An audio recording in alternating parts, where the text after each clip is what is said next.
Today is the release of Apex Legends Season 4, and in this video I'm going to talk about every changes you need to know to be able to play in this season. From changes in the loot table, weapon changes, legend changes, ranked changes, battle pass, map changes, and the new Legend Revenant. I'll talk about everything in this video. Let's get right into it. They're giving away this free weapon charm in the time period between the 4th and 11th of February. Also you get this 1-year anniversary badge for free. It looks like this. And in the same time period till the 11th of February, you'll get 10,000 XP for the first game you play every game starting today. Let's start with the loot changes. There's a new weapon type or ammo type on this weapon called snipers now. Every sniper in the game is now in this category, also introducing the new Sentinel Sniper rifle. The Sentinel Sniper rifle deals 65 damage. To be able to charge the Sentinel Sniper rifle, you need a shield battery in the inventory, and after that you press B. It is B for me. And this animation looks dope, not gonna lie. After you charge it up, you have something called disruptor rounds, and these disruptor rounds basically remove all of the shield from the enemy, and after that they still deal the normal 65 damage to the enemy. The charge rifle has also a little change. Instead of consuming 3 bullets, it will now consume only 1 bullet. Also, if you have the sniper ammo, you'll get 10 shots and can be stacked till 20.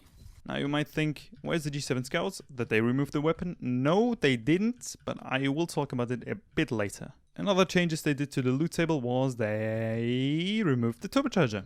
There's no turbocharger in the game anymore. It will always have this charge up time from now on. They also said that they changed the recoil of this weapon and it should be easier to control now. I can agree. Also, you might see that the Ulster is here, like, what the fuck? Isn't the Ulster like a special crate weapon? No, it's not anymore, it is an energy weapon. And you cannot reload the Ulster weapon. The only thing which can happen to this weapon is, and when you saw my fastest weapon game video, you will know that bursting is the best way to fire with an Ulster. Now, what's happened to the Devotion? I mean, it was an energy weapon and now it's not. They think that the Devotion is one of the best weapons in the game if you have it fully kitted. That's why they gave it a spot as a weapon crate. The Devotion is now a weapon crate, alongside the Massive and the Kraber. Now this weapon comes with the best attachments, but you cannot see the best attachments. And at the same time it has the turbocharger equipped. And as you can see, the magazine size is 54 and you have a total ammunition of 162. By the way, if you pick up energy ammo now, it will give you 30. And it can be stacked till 60. Also, they did some changes to the gold backpack now. When you get revived with a gold backpack, they say that they will have a new UI change, which will let you know that you are going to be revived with somebody who has a gold backpack equipped. But sadly, I cannot show you this because I don't have any friends. Oh. Now let's come back to the G7 Scouts. The G7 Scout is now an assault rifle. And this means that I can actually pick up the same attachments for every other light weapon in the game currently. Now, what are the weapon changes for the G7 Scout? Firstly, they reduced the fire rate from 4.5 to 4. It is a bit slower now, and as well as the double shots. They increased the time between 2 shots from 0.425 seconds to 0.475 seconds. Yeah. Now, the next changes are for the R99. It now deals 11 damage per shot instead of 12 damage. And as you can see right now, it starts with 20 bullets in the magazine without any extended mags. For the white one, it's 22, for the blue one, it's 24, and for the purple one, it's 27. The damage of the Prowler has been increased from 40 to 50. And this change is, in my opinion, very good because I think that the Prowler is now a very good weapon and a very good alternative to the R99, but only if you have the select fire attachment equipped. The next big weapon changes are for the Wingman. You can already see it starts with 5 bullets, 6 with a grey one, 7 with a blue one, and 8 with a purple one. Also, there are some changes to the EVA 8, also with the double tap trigger attachment. They reduced the delay between bursts from 0.85 to 0.8. Finally, the Hemlock. They've increased the single shot rate of fire from 5.6 to 6.4. Finally.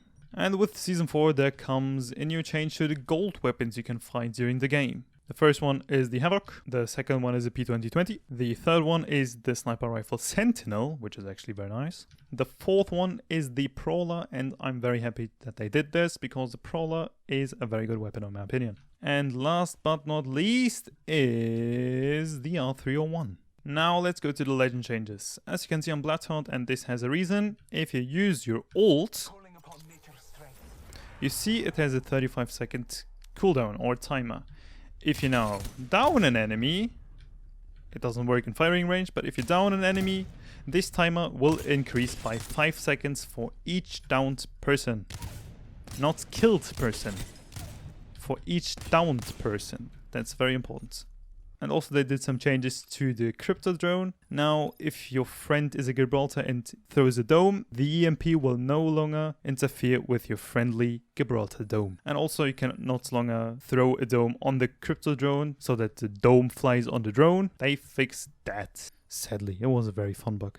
The next changes are to ranked, and as you can see, there's a new tier called Master or new division. Basically what Master is, it replaces Apex Predator, so you still get to Master when you hit 10,000 RP and the entry fee is the same, but now the top 500 players across each platform will get the Apex Predator rank. And by the way, you get the dive trail only if you reach Master, not when you reach Diamond like in the last 2 seasons. Also, they increased the assist time and ranked from 5 seconds to 7.5 seconds. And now let's go to the battle pass. I've already bought it, and as you can see, there's a new R99 skin with a nice iron sight, a new lifeline skin called Health Drain, a new Pathfinder skin called Team Lift, a new crypto skin called Blue Steel, and now the most important things in my opinion, you get a legendary Apex pack, you get an epic Revenant skydive emote, which looks very nice in my opinion, if you ask me. You get a rare Octane skydive emote, which looks very funny.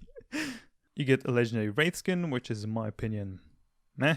You get an epic Caustic skydive emote, which is also funny in my opinion, because right around here, this is so dumb, not gonna lie. You also get this legendary Watson skin called Cyberpunk, which is in my opinion a bit better than the Wraith skin. You get this rare Caustic skin, which is like, yeah, an epic Wraith skydive emote this time, which looks very nice. I mean, it's very good to dodge bullets when you're flying. I mean, just look at this. And for the legendary weapons at the end, there are 2 flatline skins. The first one being heavy metal. You get this when you hit level 100 on the premium battle pass. And there's this skin called heatsink for the flatline when you reach level 110 in the premium battle pass. And also there are like always backgrounds, some weapon skins, crafting material, Apex coins, and so on, like the usual stuff, but I just want to concentrate on the most important things. Also, there are new map changes, the first one being the Planet Harvester in Fuel Depot, and it looks like this.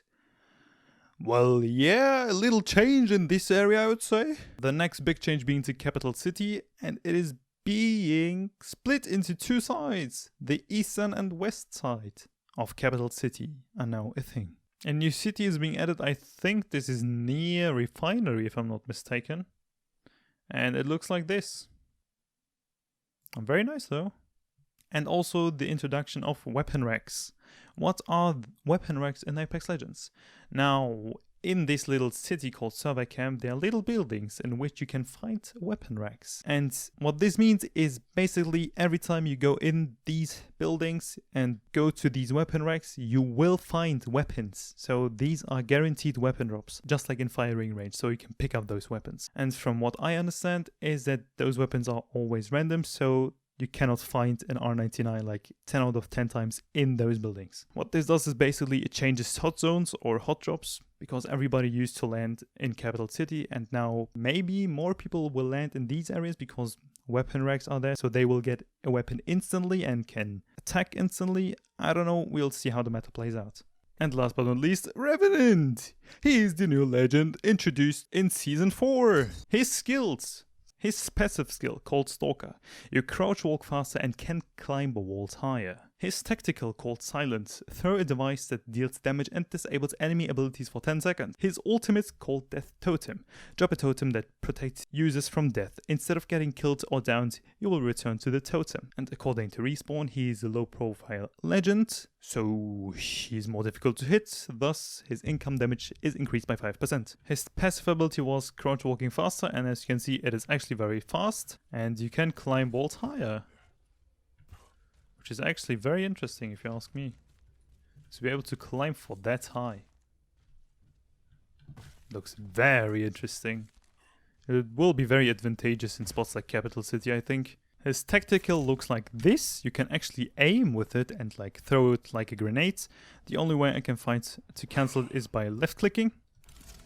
But when you actually throw it, it looks like this. And everything in this area will be affected by it. If you are affected by Revenant's ability, it looks like this. His ultimate! When you activate your ultimate, you'll spawn a totem right in front of you and you can enter the death protection. When you enter the death protection, you have a little timer while you're in the death protection, and if you kill yourself or get killed by someone else, you respawn again near the totem and you cannot use it anymore, and you have, I would say, about 1 HP. This was my video about the Season 4. I tried to give you every single information you need to know for this season. I hope you enjoyed it. I'll definitely make a guide video about Revenant and the Sentinel Sniper rifle in the future, probably in the next 1 or 2 days. So if you enjoy this content, you might also enjoy that content. So please consider subscribing if you enjoy it, leave a like, and if you have any questions, please comment down below. Peace out.